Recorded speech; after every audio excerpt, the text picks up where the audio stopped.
2.5 years ago, we began to explore what happened to ABN. At that time, things were pretty quiet. We hadn't really heard much from either side, at least nothing worth our attention, so there was simply just curiosity in the air. Since then, it's been like a seesaw. One moment there's something said that gives us hope, and then there's something said in a song or an interview that pulls us right back again. In this digital article, we'll look at the history, the facts, and the events, and go from there. Eat this shit up. It's a high South takeover. It's a high South takeover.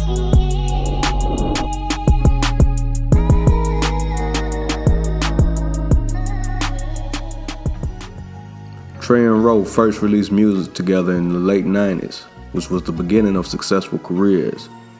They formed a group called Gorilla Mob that included Trey, Zero, Dougie D, and Taz, with Taz later leaving the group, leaving only Trey, Ro, and Dougie. Together, they released Rise and Resurrected.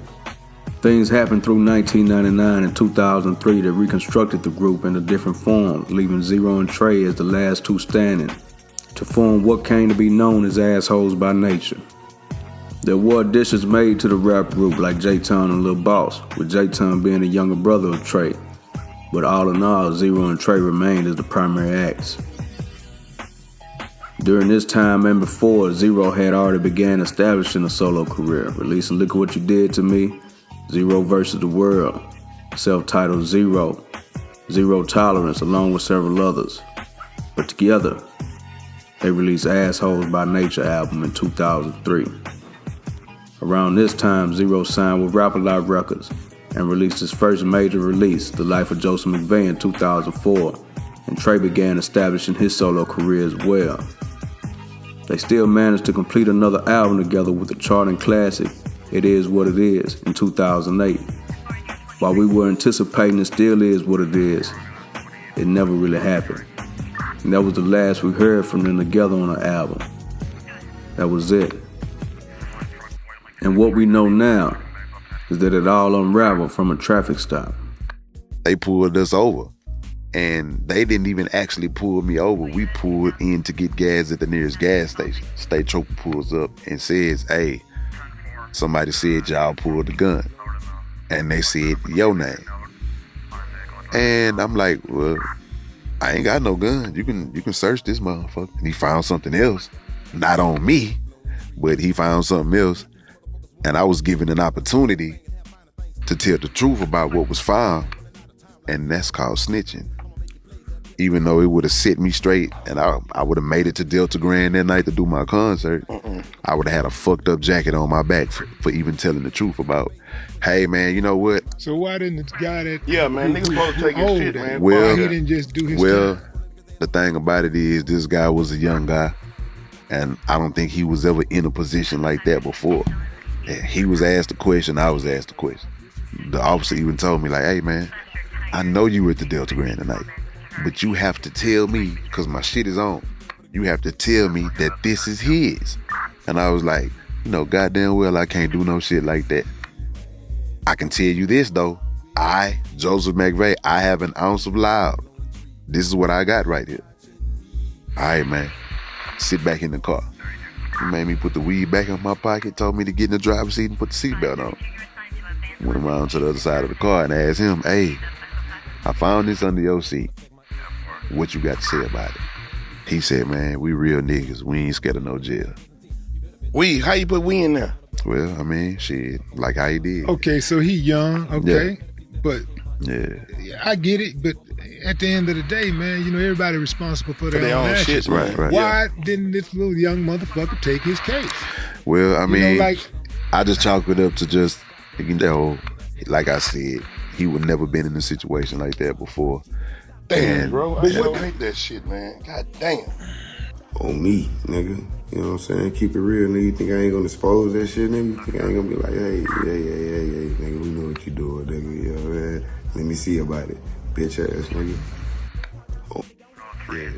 The state troopers pulled us over, nigga, because your pussy ass was falling asleep while you was driving, my nigga. You know what I'm saying? And I was asleep the whole time, nigga. We all went some change away from Houston. I done drunk all my oil, nigga, down there before we left the H, nigga. I'm lean and enjoying my motherfucking high. You know what I'm saying? I just all of a sudden wake up, nigga, they got putting you in cuffs and shit, nigga. I looked around, nigga, boom, nigga, your drink bottle right here next to me with no top on that hoe, nigga. I downed that shit, nigga. You know, I ain't rinsed the bottle out, nigga. By that time, another lawman had pulled up and took me out the motherfucking car, nigga. I'm thinking everything's smooth, nigga. We ain't got nothing but some bullshit weed. You know what I'm saying? That he done left in the door. You know what I'm saying? Then after that, nigga, they pull out goddamn 3 sodas, pulled up. That's what we went to the penitentiary for, nigga. That's how we got took down. You know what I'm saying? Because of this stupid ass nigga moving like a fucking cornball. Shit documented, nigga. Ain't nothing to motherfucking ask for the paperwork. I got it, nigga. You know what I'm saying? We can show it. You know what I'm saying? Talk about everything that was going on in the case and why we got pulled over and everything, nigga. So nothing you talking about, nigga, is facts, nigga. I got a problem with that. You know what I'm saying? With this occurring around 05, 06, somehow, some way, we still managed to get It Is What It Is in 2008. Whether that was through contract obligation, a career move, etc. But we won't do that. We won't speculate. We're going to only stick to the facts. And the facts are, we got that album in 2008. 2.5 years after that traffic stop that Jayton and Zero both did time for. In 2006, Trey dropped the solo classic, Restless. That was really a coming out party for him on the solo side. And then Life Goes On in 2007. The same year It Is What It Is dropped, Trey released The Beginning in 2008. And musically, this was also the end of the duo. Since then, there have been disses and songs, interviews, and denouncing the possibility of a reunion. But we've also seen Zero and Dougie D in the studio together in 2021. And Zero admitted he misses Trey during another interview, so who knows?